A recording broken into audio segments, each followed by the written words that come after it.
Dotés d'un capital de 35 millions de dollars, les futurs transporteurs aériens qui devaient exploiter dans un premier temps uniquement les réseaux domestiques limités à une vingtaine d'aéroports avant de se lancer dans les réseaux régional et international. Dans l'opinion, nombreux se sont félicités enfin de l'avènement d'une compagnie véritablement nationale après la faillite de l'AC. Pour beaucoup donc, Congo Airways va simplifier la vie des habitants du Grand Congo. Qu'est-ce qui explique aujourd'hui ?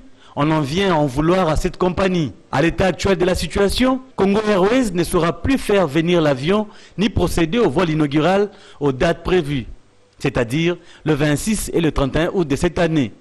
Entre-temps, conséquence immédiate, les ambitions affichées de désenclaver le pays dans ses profondeurs insoupçonnées, ainsi que les démystifications du voyage par avion avec des tarifs à la portée de tout citoyen. À la base, une plainte de 2 hommes d'affaires américains à qui le gouvernement doit de l'argent, une somme estimée à 11 millions d'euros. Les Congolais doivent ouvrir l'œil et le bon. Les vastes complots internationaux visant à torpiller l'envol effectif des activités du Congo Airways est en marche. Voilà, nous recevons dans ce journal Jean-Marie Kassamba, coordonnateur de la visibilité de la cellule, c'est ça La visibilité de la révolution de la modernité, voilà. Nous venons de suivre l'élément. Congo Airways plutôt s'apprêtait avec pompe de lancer ses activités sur toute l'étendue de la République. Du coup, on apprend que l'avion a été cloué à Dublin, en Irlande. Qu'est-ce qui s'est passé exactement? Vous qui êtes coordonnateur de la visibilité de la révolution de la modernité. Alors, je dois apporter 2 précisions. La première, c'est que ce qui est dans ces dossiers ne concerne en rien l'État congolais dans l'état actuel des choses. C'est un vieux contentieux des années 97, lorsque des Congolais d'origine, qui vivent aux États-Unis aujourd'hui, avaient initié un projet comme il y en a beaucoup. Ce projet a connu la mésaventure dès la révolution, il y a eu la guerre, comme vous le savez, dans notre pays, et ils sont revenus à la charge pour demander des indemnisations, etc. Ces Congolais étaient en pourparlers avec la RDC pour récupérer au fur et à mesure l'air dû. L'air dû, c'est-à-dire le peu d'argent qu'ils avaient investi dans cette affaire, dans les environs de 7 millions de dollars qui étaient convenus pour être payés. L'État congolais avait déjà réglé une partie, 1 million et quelques, et c'était en cours d'exécution. Ce qui choque les Congolais aujourd'hui, c'est qu'un certain nombre de gens qui sont contre la révolution de la modernité, l'avancement de notre pays, la renaissance des Congo Airways, instrumentalisent ces genres de dossiers pour empêcher notre compagnie nationale de commencer ses activités. Cela n'empêche, l'État congolais aujourd'hui, depuis d'ailleurs 48 heures, a pris des dispositions pour que ses compatriotes d'origine soient effectivement contactés pour qu'ils puissent revenir. Oui, vous minimisez quand même les chiffres, Jean-Marie Kassamba. D'aucuns parlent de plus de 11 millions d'euros. Madame, je vous rappelle que c'était un dossier qui était évalué d'abord à 14 millions de dollars. Les négociations avec les avocats de cette société ont donné un chiffre de 7 millions qui doit être désormais indemnisé. L'État congolais avait déjà commencé à régler une partie. Maintenant, c'est chose qui est en train d'être réglée avec la société en question. Mais là n'est pas la question. L'État s'assume.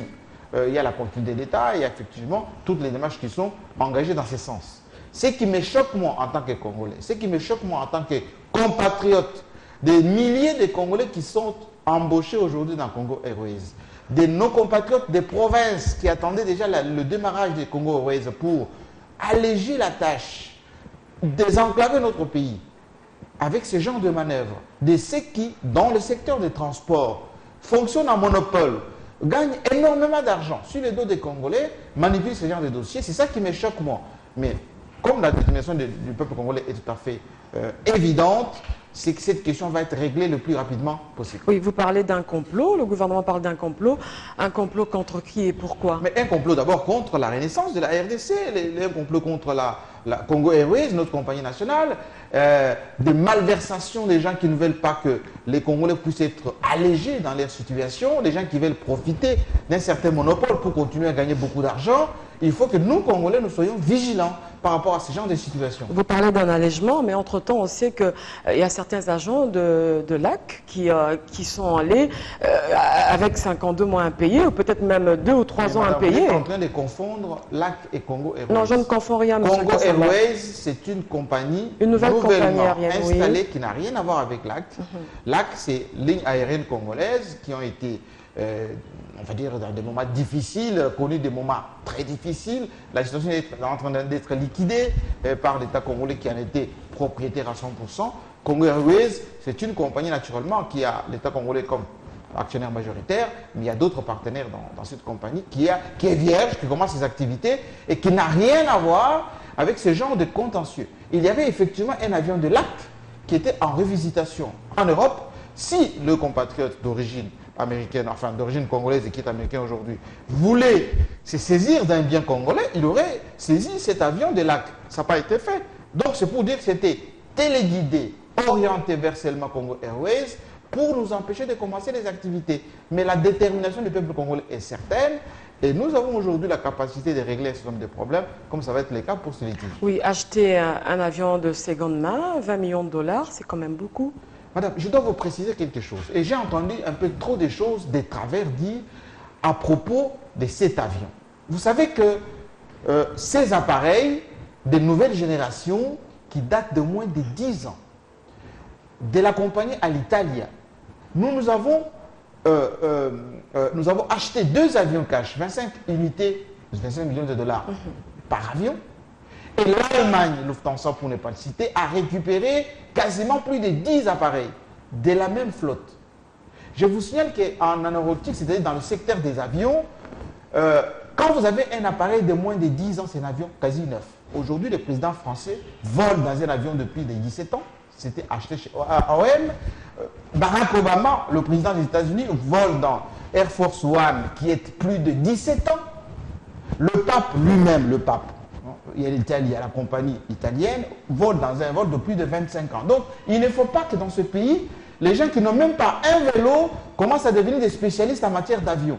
Il faut quand même respecter notre État. Aujourd'hui, qui commence à payer des appareils cash, 25 millions de dollars sur fonds propres. Mais dans quel état? Dans quel état et à quel prix, du moment aussi qu'il y a les fonctionnaires de l'État qui reçoivent presque un salaire insignifiant, Jean-Marie Kassamba. Vous êtes encore en train de tout confondre. Non, je ne confonds rien, M. Jean-Marie Kassamba. C'est la réalité que nous sommes en train de vivre dans la société congolaise. Je vous invite à voir ce qu'on appelle un raisonnement logique. Nos fonctionnaires, chacun dans sa catégorie, dans ses fonctions, dans ce qu'il fait, a aujourd'hui un salaire qui est versé, bancarisé en plus, sur base d'un traitement au-delà de 25 de chaque mois, nos fonctionnaires. Mais combien? Attendez, j'ai dit chacun selon sa catégorie. Ouais. L'enseignant n'a pas le même salaire que le professeur d'université, le médecin n'a pas le même salaire que le planton. C'est toujours insignifiant, M. Jean-Marie Kassamba. Chacun selon sa catégorie. C'est toujours insignifiant. Ouais. Attendez, non, l'étudiant par Allez-y. Un professeur d'université touchait combien hier, aujourd'hui touche combien?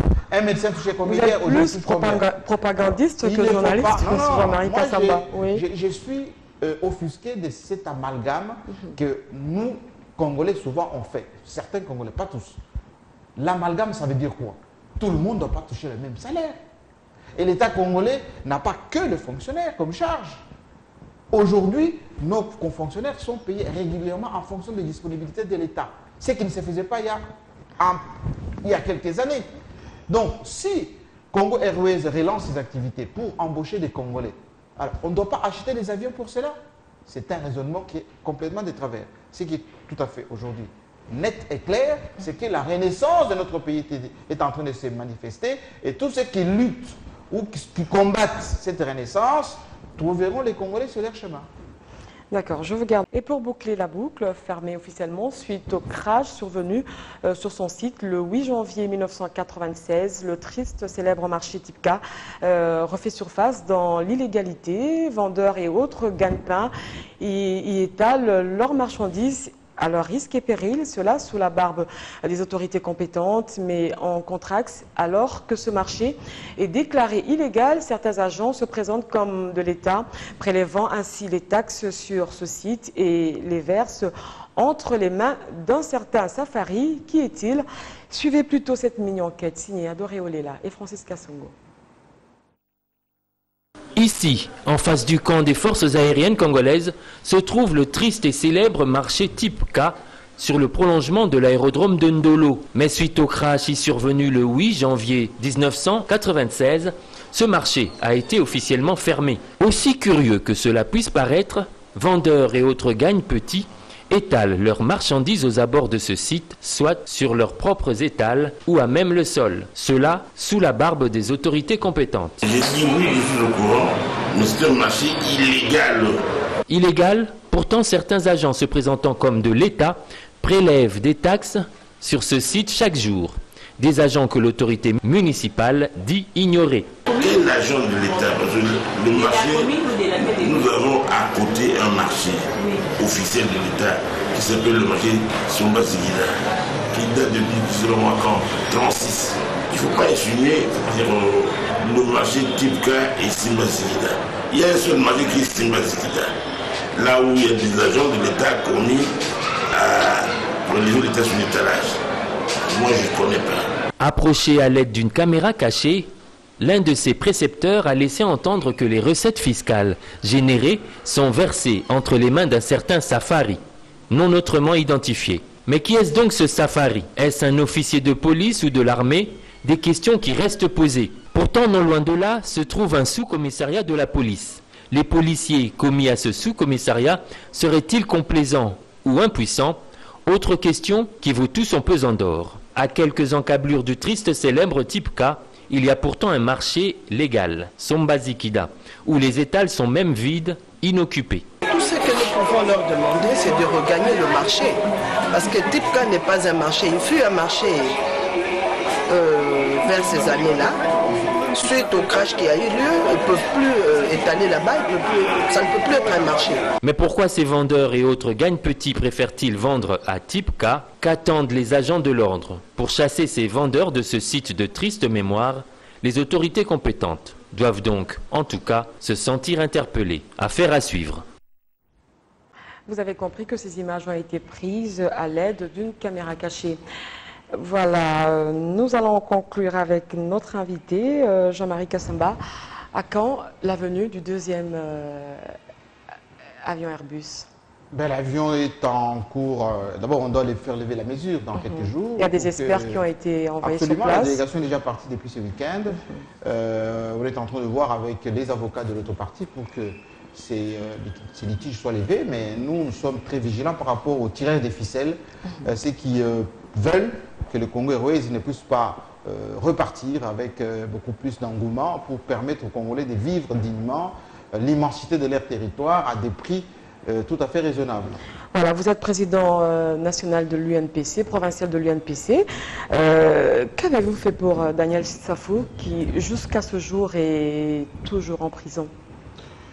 Qu'ai-je fait? Quelles sont les démarches qui ont été entreprises déjà? Je continue à faire parce que je suis en contact permanent avec Daniel Safou, que je rappelle, n'a pas été arrêté parce qu'il est journaliste. Donc il faut que ça soit compris par tout le monde de cette manière-là.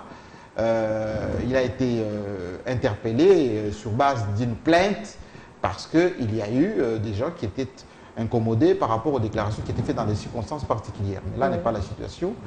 J'ai les soutiens. Je suis en train de voir pour que son cas soit traité avec beaucoup de diligence parce qu'il était journaliste. Je pense qu'à la sortie de là aussi, il va redevenir journaliste comme c'est un garçon assez intelligent. Comme je l'ai fait pour d'autres journalistes qui ont été dans la même situation, aussi longtemps que la procédure n'est pas terminée, il n'est pas indiqué pour que j'ai dit... Nous espérons qu'il ne va pas purger sa peine comme Mike Mukeba. Non, nous travaillons pour que sa peine soit allégée, mais c'est le lieu d'interpeller encore une fois ceux qui pratiquent cette profession. Il y a des règles qu'il faut absolument respecter, l'éthique et la déontologie professionnelle.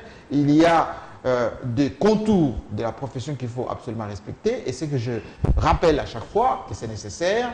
Quand un journaliste est dans des situations difficiles comme c'est le cas aujourd'hui, je les soutiens et je suis la situation de près. Mais je rappelle pour les autres, il faut avoir sa carte de membre, il faut cotiser et en même temps, il faut observer l'éthique et la déontologie professionnelle. D'ailleurs, dans quelques jours, il va y avoir une formation où on va former les journalistes à la défense du droit, à la connaissance du droit et de leurs devoirs, parce que la période élective que nous allons commencer dans pas longtemps va permettre aux journalistes de faire leur travail, mais dans le respect de la loi et des règlements de notre pays. Jean-Marie Kassamba, merci. Je signale que vous êtes président sectionnaire de l'UNPC, ville de Kinshasa. Vous êtes également, vous occupez également de la visibilité du programme de révolution de la modernité. Merci d'avoir accepté notre invitation. Merci à vous. Voilà, ce journal est fini. Merci de l'avoir suivi. Je vous retrouve la semaine prochaine, c'est-à-dire le lundi et le mardi. D'ici là, portez-vous bien. Au revoir.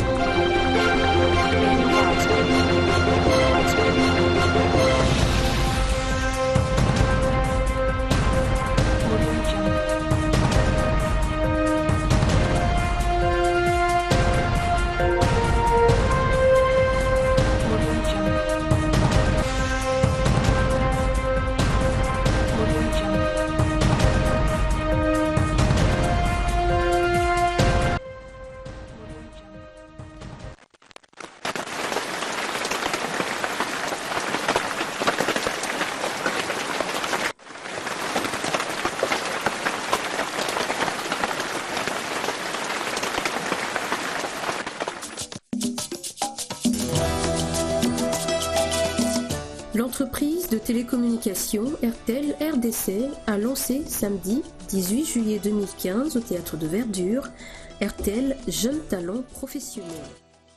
Un programme qui offre l'opportunité aux jeunes diplômés des études universitaires et supérieures de trouver un emploi sans aucune expérience professionnelle. Le directeur général d'RTL RDC, Alain Kahacha, explique le sens de ce programme. On est souvent dans un cercle vicieux.